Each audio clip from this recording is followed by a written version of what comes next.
Kisah tentang Abu Nawas dan Istana Raja yang hancur karena lalat adalah salah satu cerita yang menunjukkan kecerdikan dan humor khas Abu Nawas. Berikut adalah ringkasan cerita tersebut.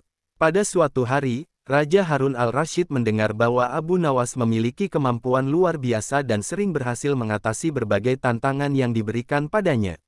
Sang Raja ingin menguji kecerdikan Abu Nawas dengan memberikan tugas yang tampaknya mustahil. Raja memanggil Abu Nawas dan berkata, "Aku ingin kamu menghancurkan istanaku hanya dengan menggunakan lalat." Abu Nawas, yang selalu siap dengan jawaban cerdiknya, tidak menunjukkan tanda-tanda kebingungan atau kekhawatiran. Ia menerima tantangan tersebut dengan tenang. Ia kemudian meminta izin kepada Raja untuk berkeliling istana dan memeriksa setiap sudutnya. Setelah beberapa saat, Abu Nawas menemukan solusi.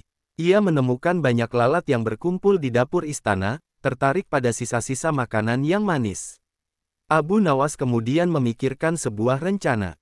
Ia meminta Raja untuk mengeluarkan semua makanan dari dapur selama beberapa hari, sehingga lalat-lalat itu kelaparan.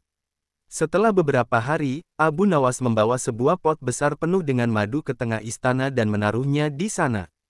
Lalat-lalat yang kelaparan segera berkerumun di pot madu tersebut. Ketika lalat-lalat sudah banyak yang masuk ke dalam pot madu, Abu Nawas menutup pot itu dengan rapat dan membawanya ke hadapan Raja. Abu Nawas kemudian berkata kepada Raja, "Lihatlah, Paduka. Lalat-lalat ini telah tertangkap dan dengan demikian, istana Anda telah aman dari ancaman mereka."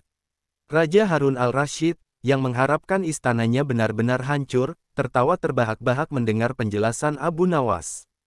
Ia mengakui kecerdikan Abu Nawas yang mampu menyelesaikan tantangan dengan cara yang begitu unik dan kreatif.